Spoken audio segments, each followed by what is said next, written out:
Hey, welcome to another episode of Mitch and the Kitch. Today, I've got a treat for you. We're going to be making my world famous Fuffo. Great for kids. Great for anybody really, but... So the main ingredients of Fuffo are apples, powdered sugar, 3 raisins, and some cheese. So we're going to start off with a nice ripe apple. You don't want it to be too bruised, okay? Very, very nice, firm apple. So it's very important that you cut it into 8 even pieces.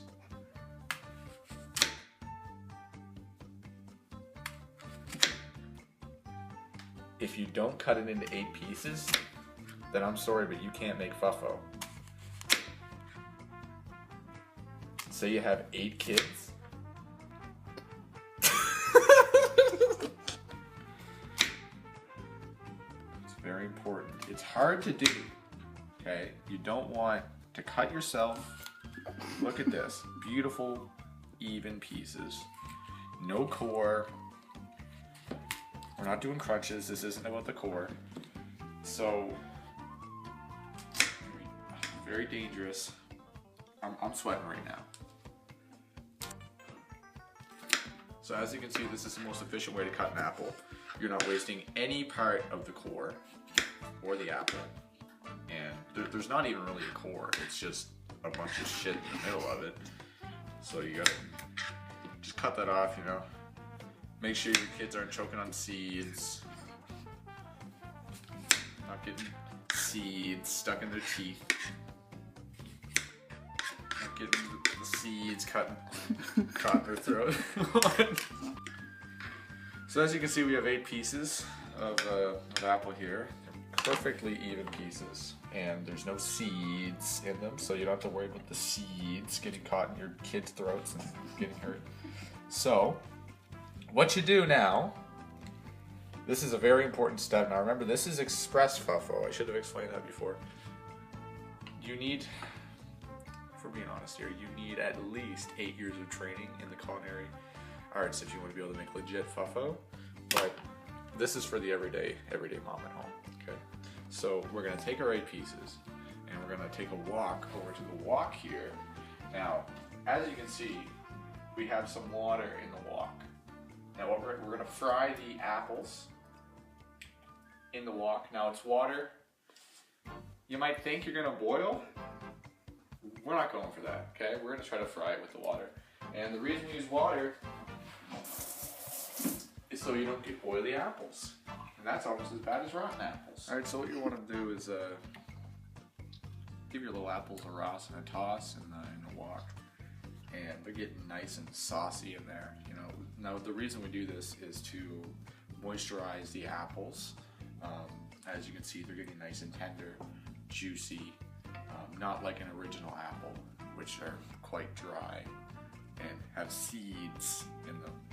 So you want to make sure that we have neither of those things. Alright, so these seem to be nice and good now. So what we can do, turn the heat off. You gotta remember to turn the heat off. Now we want to drain these puppies, so we're just going to give them a little drop. We're going to drop the water off at the bus stop, and we're going to go to our next step. That's nice.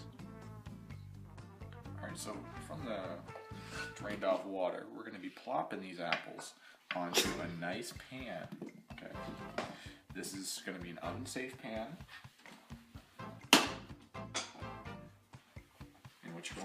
What you want to do is, watch out, they're hot. Take the apples and put them face up like this. They need to be on their edges.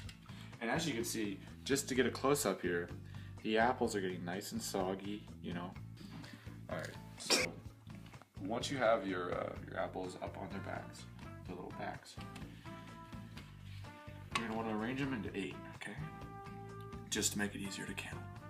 And now once you have that nice and prepared, what you can do, we're ready for the next step. So, next, we want to take our powdered sugar, give it a little flick, another little flick. You know what, just flick it all in there. There you go.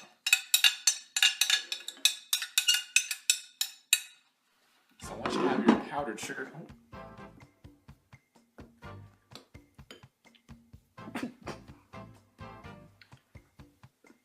that's a raisin. All right, now you know you're on a roll when your sugar's in the bowl. So the next thing you want to do is add just a little dab of water. Dab will do you. And you're just gonna plop it in there, okay? See that? It's nice and moisture. Oh, my raisins are showing.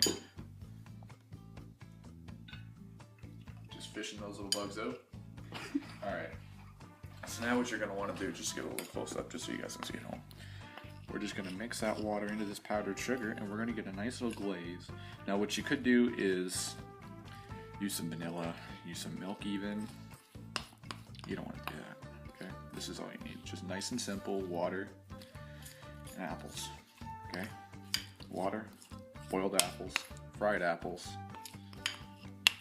in the wok with the glaze. All right, so we're just gonna give a little touch of glaze on each apple. Now remember not to put too much. You know the old saying goes, a dollop packs a wallop, right? So you don't want to get too much on there. See, that's a nice little amount. So you're gonna put just a little bit on each apple. All right, so you're gonna want to remember that the apples aren't naturally sugary.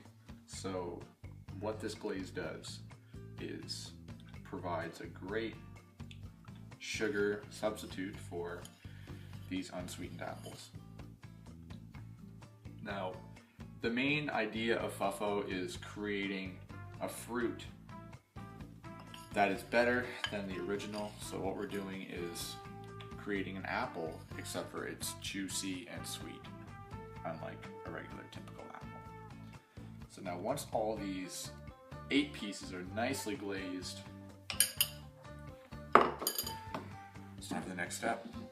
So as you can see on the tray here, we have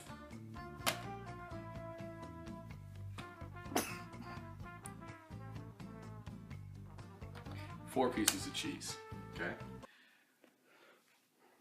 I like cheese, so we'll leave one. So the reason we put cheese is because this is a throwback to my childhood. My mom used to make ants on a log for me as a little boy, and it would be celery and cheese and raisins. So what you do with the cheese is we're going to be replicating the ants on the log with the apples. So you're going to put one piece of cheese on each slice. Now the observant viewer would know that we have 8 pieces of apple, 3 with cheese. Now you might ask me, Mitch, why don't we have cheese on all the apples? Well, it's because you need, if you want to make ants on a log, to have raisins on the cheese. We have 3 raisins, so that's why there's 3 pieces of cheese. And as a Canadian citizen, you know you can only ever have 3 raisins in your possession. So that's why we're abiding with this recipe. Now, final part of this recipe. You don't like raisins. So we're just gonna take them and toss them. Now, we have 5 pieces of apple left. Now, we don't like to be wasteful. So we have one more step to make sure that we are stuck with 8 pieces, just like at the beginning.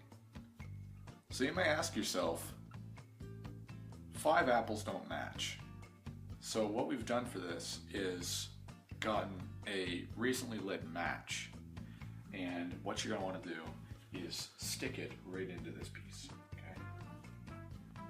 Nice, like a birthday cake. So, just like a birthday cake, we've got a flaming apple. Now this is not safe for consumption, okay? So what you're gonna wanna do, take it, shake it. Now I'm a reasonable guy. I don't like to waste. Take a look over here and we'll see how I'm gonna make these 4 pieces back into our original 8 and not be wasteful.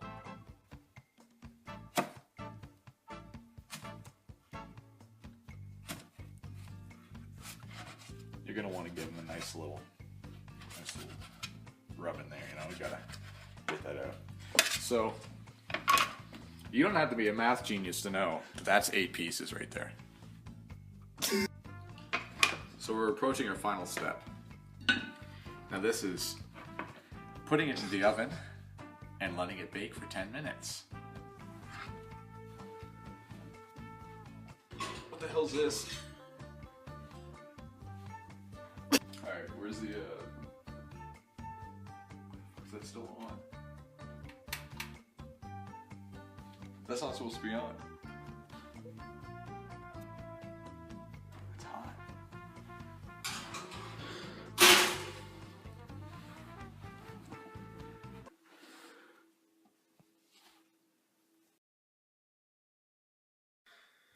Hey, this is Christian in the kitchen, and today we're going to be making my favorite dessert, Austrian bagels. I hope you enjoy. Alright, so we're going to start with our bagels. This is the main ingredient. I know you're asking, it's like Austrian toast with bagels, but you know, another country, another way of living. We got our finely ground Parmesan and pickled beets, and we got our extra virgin olive oil, because that's alright. So what we're gonna want is a bowl with a nice dip in it, so we can pour the olive oil straight in.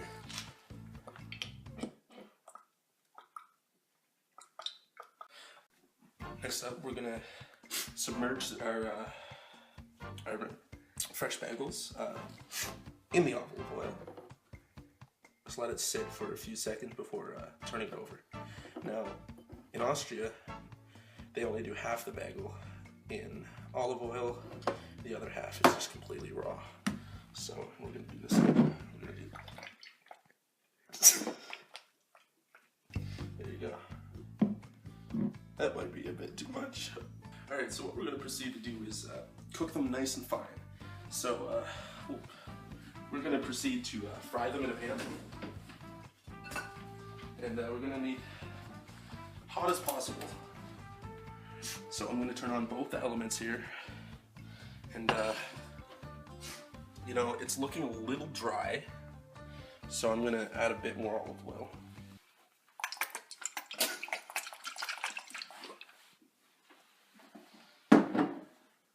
Now we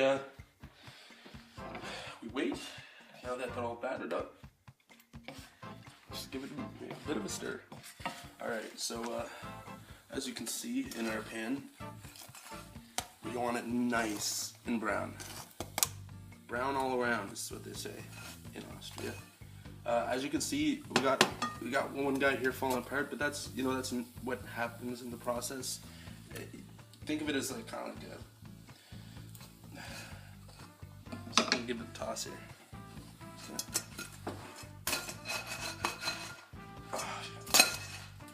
Alright, now we'll turn off the oven, and I did happen to spill a couple, and that's unfortunate, but you know, I'm the only one eating this, so I think I'll be okay with just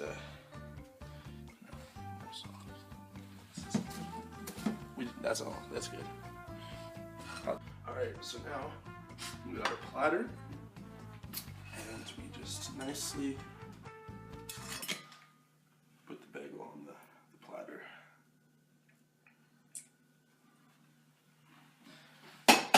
So this is where pickled beets come in. So we're actually not going to use the beets. We're just going to drain it just a tiny bit, just like enough just to get the essence of the homegrown veggies in here. Beautiful. And then just a little sprinkle of Parmesan right over the beets to add some contrast. And you know, this is a very basic form of Austrian toast. But you know, you can add blueberries, you can add blackberries, you can add strawberries, you can add to like make it nice and sweet. So, you know, we're gonna wait till the Fuffo is done cooking and serve up a nice little meal. Alright, so while the Austrian toast was cooking, the Fuffo has actually been sitting here cooling down a little bit after the heat. Now, you're going to want to be very careful. Use oven mitts when you're taking it out of the oven. But even though it's been sitting there for a few minutes, it's still hotter than your girlfriend. So, as you can see, we have a nice little pan filled with what I'd say is moisture. But it's more than that. Okay, so what you're going to do, take off a minute or two. It's alright. You're going to want to take a fork with your little prodder. Just kind of move around the apples a little bit. Now, this is a bit of an unexpected part of the recipe for some people. This is actually the most important step. So, as we're separating the solid from the liquid, we're going to realize something. First of all, these apples. They look deliciously candied. Nice, sweet, juicy. But here's the thing. We're not here for the apples. We're here for the Fuffo. So, now that those are nice and separated away, we don't want those. This is what we're here for. Oh yeah, you can smell it. I wish that there was cameras that could pick up smells. Oh my word. Okay, so we're gonna just get this all nice and collected. You ready for the surprise? There's your Fuffo.